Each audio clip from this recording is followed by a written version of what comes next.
Communication.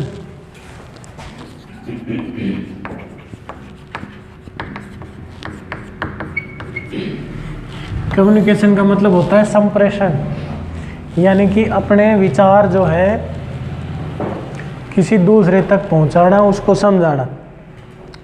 ठीक है, समझना तो उसके ऊपर है भाई, लेकिन हमने जो अपने विचार जो होते हैं वो दूसरे तक पहुंचाने होते हैं। तो एक तो होता है point two point communication. Communication दो तरह की होती है, एक तो बोलते हैं यूनिगाइडेड, गाइडेड और अनगाइडेड कम्युनिकेशन होती है। गाइडेड कम्युनिकेशन का मतलब होता है कि हमने कहाँ भेजनी है, किसके पास भेजनी है।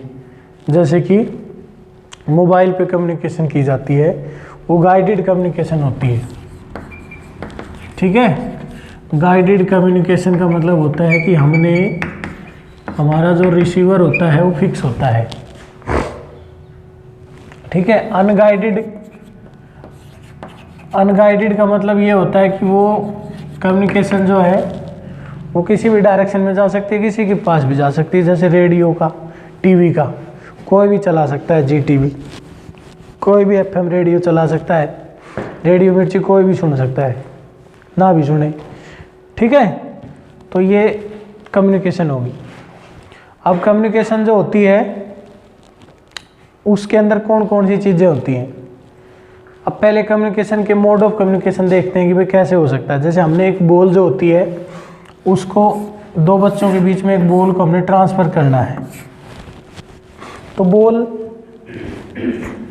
दोनों बच्चे लुढ़का के बॉल जा सकती है, यानी कि ज़मीन के साथ साथ ऐसे लुढ़काई जा सकती है बॉल। ठीक है, या फिर हम उस बॉल को डायरेक्ट यहाँ से डायरेक्ट उसको थ्रो कर देंगे, यहाँ भी रिसीव हो जाएगी ये बॉल। ये तरीका भी हो सकता है। तीसरा तरीका ये है कि हम इस बॉल को जो है ना पहले छत पे मारे, देके हॉल की छत के ऊपर ऐसे मारे और वो वहाँ से रिफ्लेक्ट होके वापस इसके पास पहुँचे। तो सेम तीनों प्रोसेस जो है वो कम्युनिकेशन के अंदर यूज किए जाते हैं। ठीक है, शुरुआत जो हुई थी वो हुई थी ग्राउंड कम्युनिकेशन की। ठीक है, जो नीचे जो कम्युनिकेशन होती है ये है ग्राउंड कम्युनिकेशन।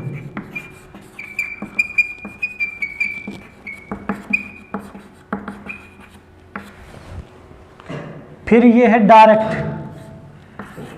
Direct communication.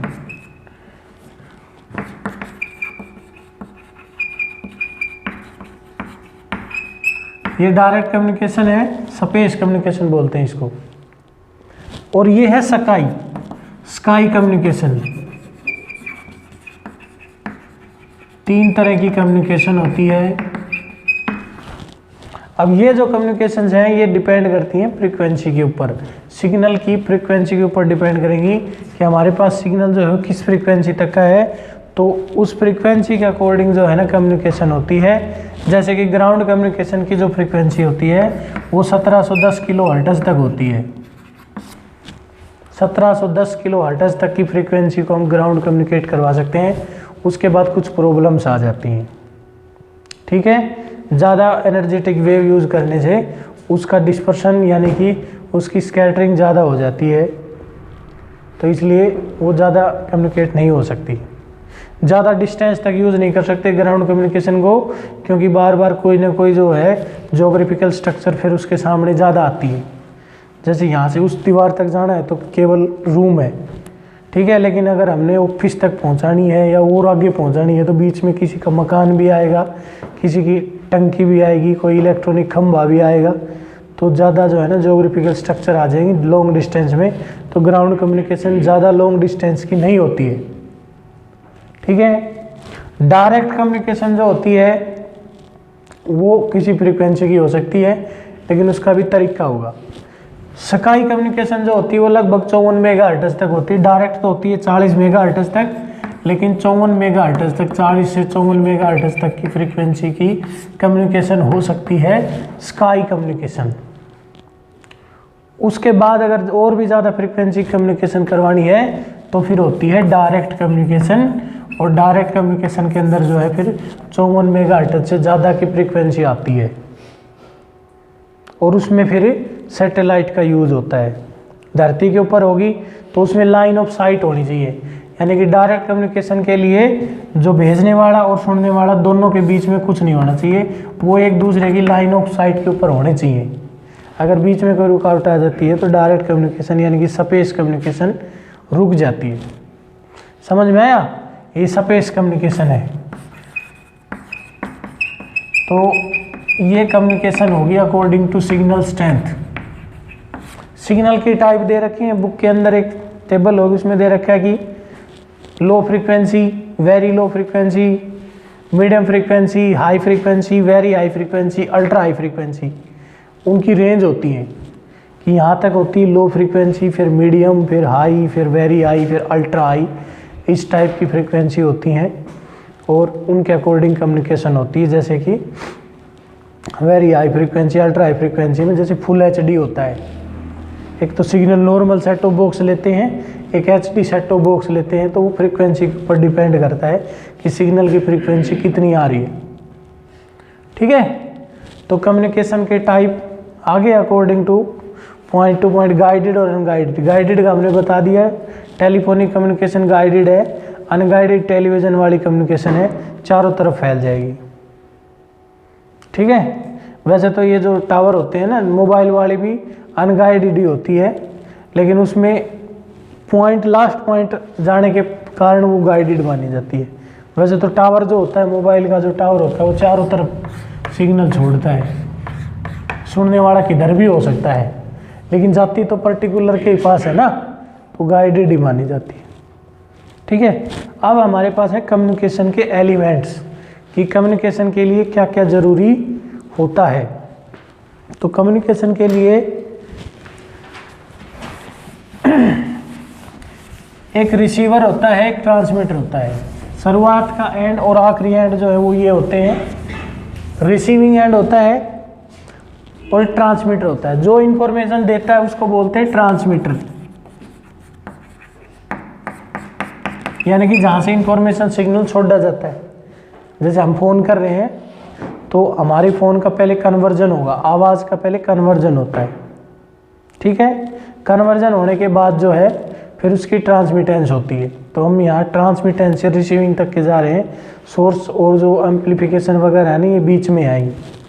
तो यहाँ ट्रांसमीटर होता है, एक होता है रिसीवर, जो इंफॉर्मेशन सिग्नल जहाँ पे रिसीव होती है, यूज होती है, उसके बीच में सबसे पहले जो सिग्नल होता है ट्रांसमिट होने से पहले जब हम उसको छोड़ते हैं, तो जब सिग्नल प्रोड्यूस होता है तो उसका सबसे पहले होता है कन्वर्जन। तो उसको करता है ट्रांसड्यूसर, बोलते हैं उसको ट्रांसड्यूसर। इसका काम होता है to convert the one type of energy into another type of energy, to convert one type of energy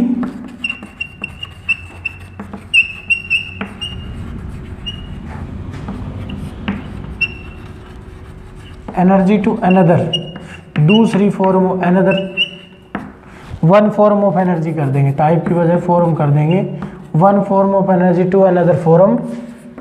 जैसे कि हमारी जो बात होती है वो साउंड एनर्जी है और उसका इलेक्ट्रिक सिग्नल बनाया जाता है, ईएम वेव बनाई जाती है, तो वेव एनर्जी बन जाएगी।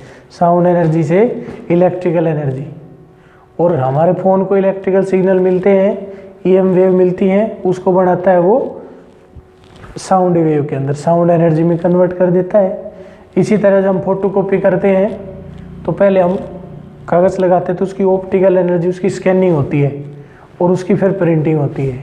कंप्यूटर में भी ऐसा होता है कि इलेक्ट्रॉनिक सिग्नल दिए जाते हैं किसी भी चीज़ को प्रिंट करने के लिए और उसकी फिर वो प्रिंट हो जाता है। तो इस प्रकार ट्रांसड्यूसर का काम ये होता है। ठीक है, जैसे कि हमारे फ़ोन में ट्रांसड्यूसर जब हम बोलते हैं तो माइक्रोफोन काम करता है, सुनते हैं तो स्पीकर, वो भी ट्रांसड्यूसर होता है जो इलेक्ट्रिकल सिग्नल को साउंड सिग्नल में कन्वर्ट करता है। ठीक है, अब बात आती है सिग्नल की। सिग्नल वैसे मैंने पहले चैप्टर में बताया था, दो तरह के होते हैं, एक होते हैं एनालॉग सिग्नल, एक होते हैं डिजिटल सिग्नल। ये डिजिटल सिग्नल है। डिजिटल सिग्नल जो होते हैं उनकी मिनिमम और मैक्सिमम की वैल्यू होती है, एनालॉग के मिनिमम और मैक्सिमम के बीच में थोड़ा सा चेंज आता है, पीरियोडिकली साइनसॉइडल वेव होती है। ठीक है। अब जब सिग्नल ट्रांसड्यूस हो जाता है तो उसकी एनर्जी को थोड़ा सा बढ़ाया जाता है, क्योंकि सेम आवाज़ जो है वो दूसरे एंड तक नहीं पहुंच सकती, तो उसकी आवाज़, उसकी इंटेंसिटी, उसकी पावर को इंक्रीज किया जाता है। तो उस प्रोसेस को बोलते हैं हम एम्प्लीफिकेशन।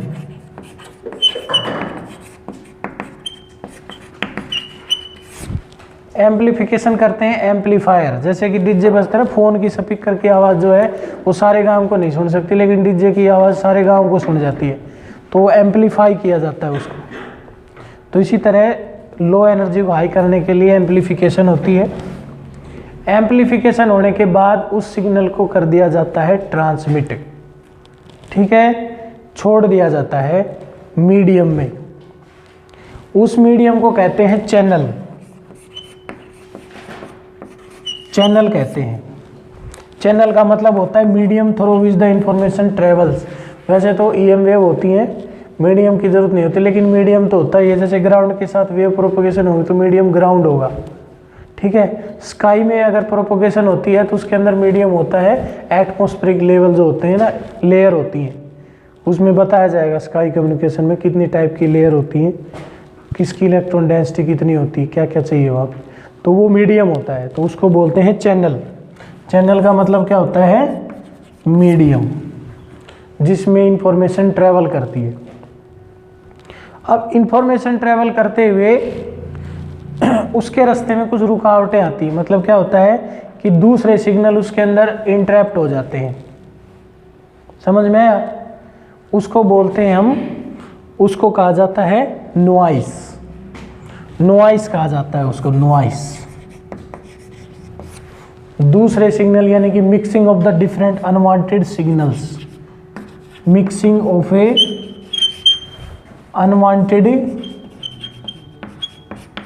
अनवांटेड सिग्नल्स या अनवांटेड इंफॉर्मेशन जो है, इन इंफॉर्मेशन सिग्नल में अनवांटेड सिग्नल जब मिक्स हो जाते हैं तो उसको कहा जाता है नॉइस। ठीक है। साथ के साथ जैसे जैसे सिग्नल चलता है तो उसकी वीकनेस होती है, उसमें कमजोरी भी आती है, उसकी एनर्जी डिक्रीज हो जाती है डिस्टेंस ट्रेवल करने के साथ साथ। इसको कहा जाता है अटेन्युएशन, कमजोरी, अटेन्युएशन, यानी कि decreasing in the strength of signal, decreasing in strength of A signal. जो सिग्नल की जो स्ट्रेंथ घट जाती है उसके अंदर जो है उसको अटेन्युएशन कहा जाता है, अटेन्युएट होता है। रिसीविंग एंड पे इसको रिसीव किया जाता है। ठीक है। सबसे पहले रिसीव करते ही हम क्या करते हैं, इसको एम्पलीफाई करते हैं दोबारा। ठीक है। वहाँ पे रिसीविंग एंटीना होगा, रिसीविंग एंटीना और ट्रांसमिटिंग एंटीना दो होते हैं। तो रिसीविंग एंटीना इसको रिसीव करता है, फिर वहाँ पे इसको सबसे पहले एम्पलीफाई किया जाता है। एम्पलीफाई जब करते हैं तो इजीली क्या जाता है कि उसमें कमजोरी आ जाती है, अटेन्युएशन हो जाती है, इसको दूर करने के लिए। उसके बाद इसको फिल्टर किया जाता है कि जो इंफॉर्मेशन सिग्नल होता है उसी को लिया जाता है, अनवांटेड सिग्नल्स को नहीं लिया जाएगा। फिल्टर होता है, उसके बाद इसको डीमोडुलेट किया जाता है। एक प्रोसेस होती है मॉड्यूलेशन और डीमोडुलेशन। मॉड्यूलेशन होती है ट्रांसमिटिंग एंड पे, डीमोडुलेशन होती है रिसीविंग एंड पे। मॉड्यूलेशन का मतलब क्या होता है कि जो हमारा ओरिजिनल सिग्नल होता है उसकी फ्रीक्वेंसी वेवलेंथ थोड़ी सी कम होती है। ठीक है। तो उसको हम रिसीविंग, जो एक ऐसा सिग्नल दूसरा सिग्नल होता है उसके साथ मिक्स कर देते हैं, सुपरपोज कर देते हैं उसको, जिसको मॉड्यूलेटिंग सिग्नल कहते हैं। ओरिजिनल वेव यानी कि कैरियर वेव, जो ओरिजिनल सिग्नल होता है वो कैरियर वेव होती है, उसमें हमारी इंफॉर्मेशन कैरी हो रही है उसके साथ है, तो उसको कैरियर वेव कहते हैं। और एक मॉड्यूलेटेड सिग्नल होता है, मॉड्यूलेटिंग वेव, दोनों को मिला के एक नई वेव बनती है मॉड्यूलेटेड वेव। और वही मॉड्यूलेटेड वेव पहले ट्रांसमिट होगी, फिर रिसीव होगी, फिर एम्पलीफाई होगी, फिर उसको फिल्टर करेंगे, रेक्टिफाई करेंगे, फिर उसको डीमोडुलेट करेंगे, यानी कि ओरिजिनल इंफॉर्मेशन सिग्नल लिया जाएगा और फिर उसको ट्रांसड्यूस किया जाएगा, दूसरी एनर्जी में बदला जाएगा। तो ये है कम्युनिकेशन की टाइप, मतलब कम्युनिकेशन की मेन प्रोसेस। अब इसमें एलिमेंट और कौन कौन से रह गए, एक तो एंटीना हो गया कि जो ट्रांसमिटिंग एंटीना जो होते हैं वो कितने टाइप के होते हैं, ट्रांसमिटिंग होते हैं एंटीना। तो एंटीना होते हैं दो टाइप के, एक होता है dish type antenna, dish type antenna जो होता है वो इस टाइप का होता है। ये एंटीना डिश टाइप एंटीना है, यहाँ पे फीड हॉर्न लगा रहता है सिग्नल को छोड़ने के लिए और रिसीव करने के लिए। तो जो डिफरेंट वेव आती हैं, एक साइड से एक ही तरफ से वेव आएंगी इस डायरेक्शन से, वो क्योंकि ये कनकेव मिरर होता है, तो जो वेव पैरेलल आती हैं प्रिंसिपल एक्सिस के वो रिफ्लेक्शन के बाद फोकस पे जाती हैं। तो ये फीड हॉर्न फोकस पर होता है, तो ये सारी वेव इधर आ जाती है, इंफॉर्मेशन वेव, और ये रिसीव कर लेता है। छोड़ने वाला भी ऐसे ही करता है, छोड़ने वाला एंटीना जो इधर से छोड़ देता है ऐसे, ये छोड़ने वाला एंटीना है, तो ये फीड हॉर्न जो है ये ऐसे वेव छोड़ेगा इसके फोकस में से, तो ये रिफ्लेक्ट होके ऐसे जाएंगी। समझ में आया? ये डिश टाइप एंटीना है। दूसरा होता है डाइपोल एंटीना। डाइपोल एंटीना जो होता है वो ऐसे होता है, डाइपोल की तरह ये चारों डायरेक्शन में छोड़ता है सिग्नल्स को, डिफरेंट डायरेक्शन के अंदर, हर एक डायरेक्शन में छोड़ेगा। ये डाइपोल एंटीना है, ठीक है। और हमने दोनों तरह के देख रखे।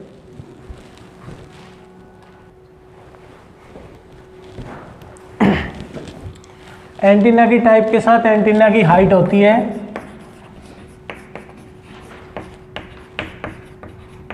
हाइट ऑफ एंटीना, एंटीना की हाइट जो है, या हाइट के अकॉर्डिंग एंटीना दो टाइप के होते हैं। एक को कहते हैं हर्ट्ज एंटीना, जो हर्ट्ज ने डिस्कवर किया था, डिश ने बताया था सिग्नल को छोड़ना है तो ये होगा। अब जो हर्ट्ज एंटीना होता है उसकी हाइट होती है, वो सिग्नल की वेवलेंथ का आधा होती है, λ/2। जैसे अगर हमने 1 मेगाहर्ट्ज का सिग्नल यूज़ किया, ये फ्रीक्वेंसी है 1 मेगाहर्ट्ज की, अगर इसका एंटीना बनाना है तो पहले वेवलेंथ निकालो, C/ν का फार्मूला लगा के 3 × 10⁸ 300, तो इसकी हाइट हो जाएगी λ/2 करना हमने, 300/2 कर देंगे हम, आंसर आ जाएगा 150 मीटर। यानी कि 150 मीटर ऊंचा एंटीना यूज़ करना पड़ेगा अगर हर्ट्ज एंटीना यूज़ कर रहे हैं तो। दूसरा है मार्कोनी एंटीना। मार्कोनी एंटीना जो है उसकी हाइट होती है λ/4। अगर सेम सिग्नल के लिए मार्कोनी एंटीना यूज होता तो आंसर आता 300/4, 75 मीटर, ठीक है। तो सिग्नल की फ्रीक्वेंसी वेवलेंथ के अकॉर्डिंग एंटीना की हाइट होती है। ज़्यादातर मार्कोनी एंटीना यूज होता है क्योंकि हर्ट्ज एंटीना थोड़ा सा बड़ा होता है तो उसको हैंडल करना मुश्किल होता है। एक होता है बैंडविड्थ। बैंडविड्थ का मतलब होता है कि जो सिग्नल है वो कहाँ से लोअर फ्रीक्वेंसी कितनी है और हायर फ्रीक्वेंसी कितनी है। बैंडविड्थ का मतलब ये होता है, यानी कि जैसे ये सिग्नल है इसकी lower frequency, lower side band, यानी कि लोवेस्ट फ्रीक्वेंसी जो है ना, मान लिया 3 × 10⁴ है। अपर साइड बैंड जो है USB बोलते हैं उसको, उसकी फ्रीक्वेंसी 3 × 10⁶ कर दें तो इसकी बैंडविड्थ कितनी हो जाएगी। बैंडविड्थ करें हम इसकी, ठीक है। या फिर इसको कर दो 4 में ही ले लो इसको, और इसको 3 लिया है तो इसको हमने 30 ले लिया तो 20 हो जाएगी। 20 × 10⁴, ये दोनों का डिफरेंस आ जाएगा ना। ये जो है इसकी बैंडविड्थ है 27 हो जाएगी, ये बैंडविड्थ होती है। यानी कि लोअर फ्रीक्वेंसी और अपर फ्रीक्वेंसी का जो डिफरेंस होता है ना उसी को बैंडविड्थ कहते हैं। जैसे 40 मेगाहर्ट्ज और 50 मेगाहर्ट्ज का डिफरेंस 10 है तो 10 मेगाहर्ट्ज वो बैंडविड्थ हो जाएगी। और कई डिस्टेंस होती है, 2-3 एलिमेंट हैं, वो भी बाद में डिस्कस कर देंगे। लेकिन पहले हम डिस्कस करते हैं कि एंटीना की हाइट घटाने और बढ़ाने के लिए, यानी कि हमने बताया था मॉड्यूलेशन, ये कंसेप्ट ज़रूर आता है कि मॉड्यूलेशन क्यों ज़रूरी होती है, नेसेसिटी ऑफ मॉड्यूलेशन, मॉड्यूलेशन की ज़रूरत।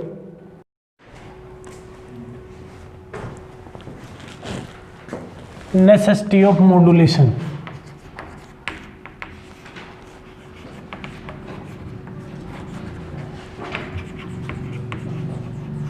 मॉड्यूलेशन क्यों ज़रूरी होती है?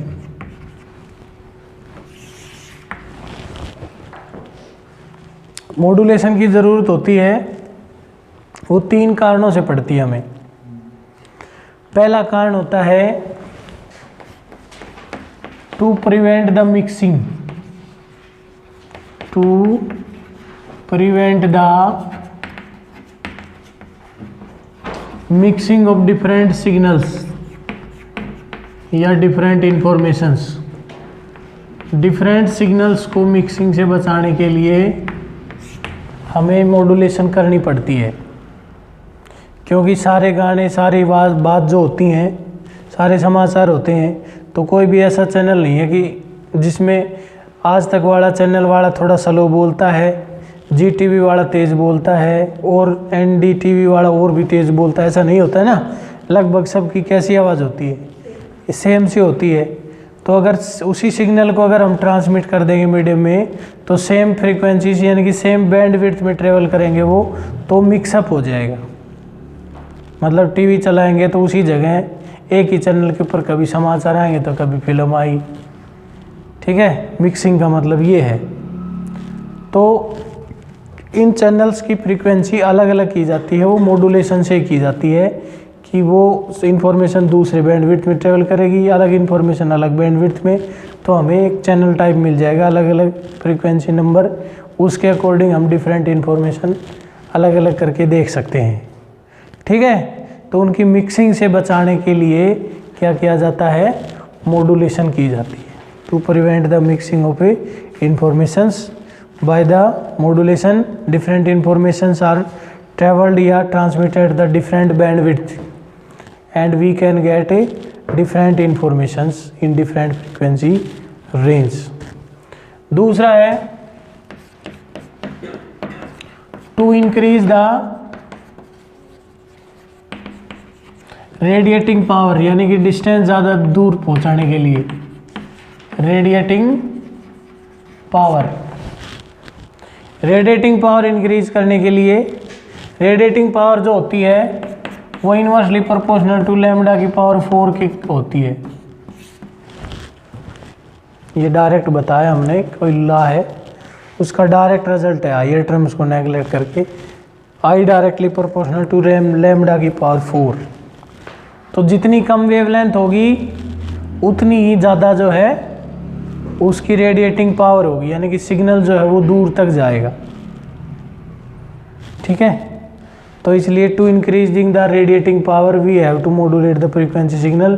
जैसे एक तो सिग्नल हो किलो हर्ट्ज का, ओनली किलो हर्ट्ज का, यानी कि 10⁻³ हर्ट्ज का, और एक सिग्नल हो 1 मेगा हर्ट्ज का।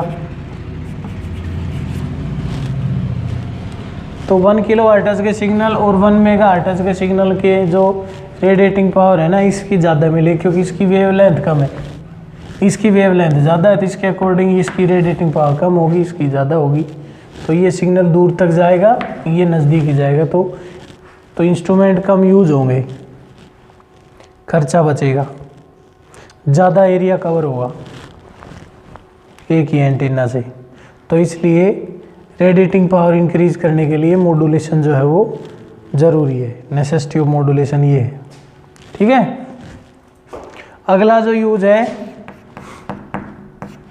वो है to decrease the height of antenna, to decrease the height of a antenna. Antenna की हाइट डिक्रीज करने के लिए हमें पता है कि मार्कोनी एंटीना की हाइट जो होती है h = λ/4। If you use the signal of 3 kilo hertz या 1 किलो हर्ट्ज, मान लें 1 किलो हर्ट्ज का 3 किलो हर्ट्ज का यूज़ करें सिग्नल, हम 3 किलो हर्ट्ज, इतने हर्ट्ज का सिग्नल यूज़ करें तो उसकी वेवलेंथ कितनी आएगी? अगर फ्रीक्वेंसी इतनी है तो वेवलेंथ कितनी आनी चाहिए 3 × 10⁸ यानी कि c/ν का फार्मूला लगाएंगे हम, लैम्डा = c/ν। फ्रीक्वेंसी है 3 × 10⁻3। ठीक है, तो ये कट जाएगा हमारे पास। इसका आंसर कितना आएगा 10⁵।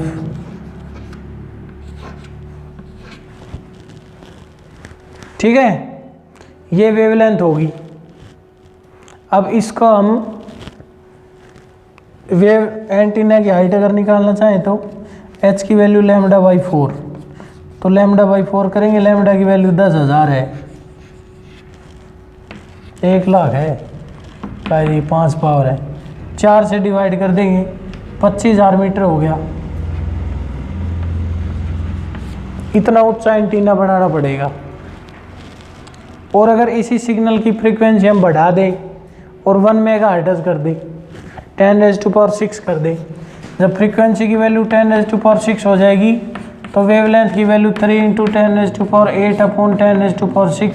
3 × 10⁻², यानी कि 300।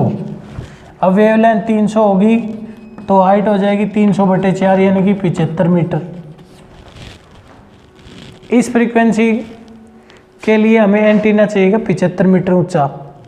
तो 75 मीटर ऊंचा एंटीना यूज बनाने के लिए हमें जो है थोड़ा वो लगेगा।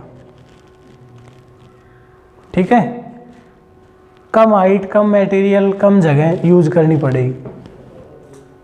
और अगर 25,000 मीटर ऊंचा एंटीना करते तो बहुत ज़्यादा मटेरियल लगता, हर तरह का खतरा रहता, एयरक्राफ्ट का भी खतरा रहता किसी एयरक्राफ्ट के टकराने का, क्योंकि जियो स्टेशन सैटेलाइट 36,000 किलोमीटर पे होते हैं, उससे नीचे भी तो सैटेलाइट होते हैं, हाईली इंक्लाइंड सैटेलाइट, उसके नीचे ही तो घूमते हैं।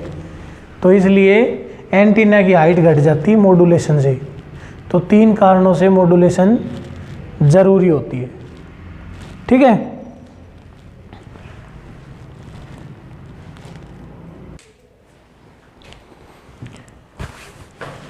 ग्राउंड कम्युनिकेशन की बजाय पहले टाइप ऑफ मॉड्यूलेशन करवा देते हैं। टाइप ऑफ मॉड्यूलेशन के अंदर क्या होता है कि एक तो होती है कैरियर वेव, उसके अकॉर्डिंग बताएंगे पहले। कैरियर वेव जो होती है, जैसे कोई भी इंफॉर्मेशन सिग्नल है मान लिया, तो इंफॉर्मेशन सिग्नल में EM वेव होती है। ठीक है, तो उसके अंदर जो है इलेक्ट्रिक या मैग्नेटिक फील्ड उसका दे देते हैं हम। मान लिया ये उसकी इलेक्ट्रिक फील्ड इंटेंसिटी हमने ऐसे दे दी E0 sin ωCT प्लस में φ। अब ये एंगुलर फ्रीक्वेंसी है, कैरियर वेव की फ्रीक्वेंसी है, ये कैरियर वेव का सिग्नल है, मान लिया ऐसे इतना है ये। और एक मॉड्यूलेटेड सिग्नल होता है, उसको AM उससे रिप्रेजेंट किया जाता है EM से, मॉड्यूलेटेड सिग्नल। ये है मॉड्यूलेशन सिग्नल। तो ये हमने एम्पलीट्यूड मॉड्यूलेशन के लिए करते थे, इसका एम्पलीट्यूड तो होगा AM और ये sin ωmt प्लस में φ, या जो भी है φ1 φ2 ऐसे कर लेंगे, या ओनली φ1 को नेगलेक्ट भी करके तो ωmt हो सकता है। तो ये इस टाइप का होता है। ठीक है, तो अब ये मॉड्यूलेशन होती है 2 तरह की। एक मॉड्यूलेशन होती है, वैसे तो 3 तरह की होती है। एक होती है एम्पलीट्यूड मॉड्यूलेशन। एनालॉग सिग्नल की बात करें तो 3 तरह की होगी। Amplitude modulation, AM wave. Amplitude modulation का मतलब ये होता है कि जो कैरियर वेव होती है उसका एम्पलीट्यूड कम होता है, तो हम उसको एक ऐसे सिग्नल में डालते हैं कि उसका एम्पलीट्यूड चेंज हो जाए। जैसे ये कैरियर वेव है, मान लिया हमारे पास ये कैरियर वेव है ऐसे, इसका एम्पलीट्यूड इतना है, AC है ये, इसको हमने इस मॉड्यूलेटेड सिग्नल में डाल दिया, तो ये मॉड्यूलेटेड सिग्नल होता है, ये इसके दोनों तरफ काम करेगा, यानी कि ऊपर की तरफ भी और नीचे की तरफ भी। तो ये जो नई एम्पलीट्यूड मॉड्यूलेटेड वेव बनेगी वो इस टाइप की बनेगी भाई। फ्रीक्वेंसी में कोई चेंज नहीं आएगा, एम्पलीट्यूड में चेंज आएगा। तो ये आना है कि हमने इसको यहाँ से स्टार्ट करवा देते हैं, इस मॉड्यूलेटेड सिग्नल को। ये ऐसे था, ऐसे लोअर साइड में भी इसको इसके बीच से शुरू करवा देंगे, ऐसे थोड़ा सा ये इस टाइप का हो जाएगा। तो अब इसमें कैरियर वेव वो कर देते हैं, इंसर्ट कर देते हैं, तो इसका एम्पलीट्यूड ऐसे बढ़ जाता है। ऐसे फ्रीक्वेंसी वही रहनी है लेकिन एम्पलीट्यूड चेंज हो जाता है, इस टाइप का एम्पलीट्यूड हो जाता है।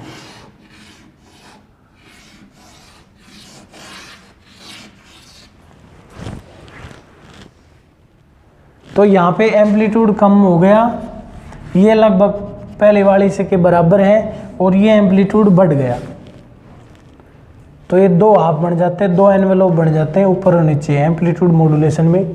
डीमॉड्यूलेशन होती है तो हम एक एनवेलोप को अलग कर लेते हैं, उसमें से ओरिजिनल सिग्नल को सब्ट्रैक्ट कर लेते हैं। ये एम्पलीट्यूड मॉड्यूलेशन है। फ्रीक्वेंसी मॉड्यूलेशन होती है, उसके अंदर ये कैरियर वेव है, ये मान लिया मॉड्यूलेटेड सिग्नल है, तो ये फ्रीक्वेंसी को चेंज करेगा। फ्रीक्वेंसी को चेंज करेगा तो जो नया सिग्नल बनेगा, जैसे ये मॉड्यूलेटेड सिग्नल बन गया, फ्रीक्वेंसी वाला सिग्नल ये होगा।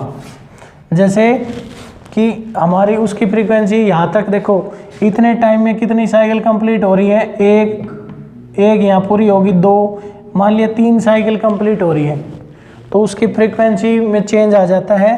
तो फ्रीक्वेंसी ये रहती है, कम हो जाएगी, फिर थोड़ी सी ज़्यादा हो जाएगी, फिर ज़्यादा हो जाएगी, फिर कम हो जाएगी। इस प्रकार जो है यहाँ पे देखो और यहाँ पे देखेंगे, ये वेव ज़्यादा पूरी हो रही है, साइकिल फ्रीक्वेंसी ज़्यादा है, यहाँ पे कम है। तो जिस तरह यहाँ एम्पलीट्यूड कम ज़्यादा उतना ही, तो इसी तरह इसमें भी आ जाएगा, सेम फ्रीक्वेंसी कम फ्रीक्वेंसी ज़्यादा frequency, lower side band frequency main frequency, upper side band frequency. तो ये डिफरेंस आता है, वेव की फ्रीक्वेंसी चेंज हो जाती है, एम्पलीट्यूड चेंज हो जाता है मिक्स करने से मॉड्यूलेटेड सिग्नल के साथ।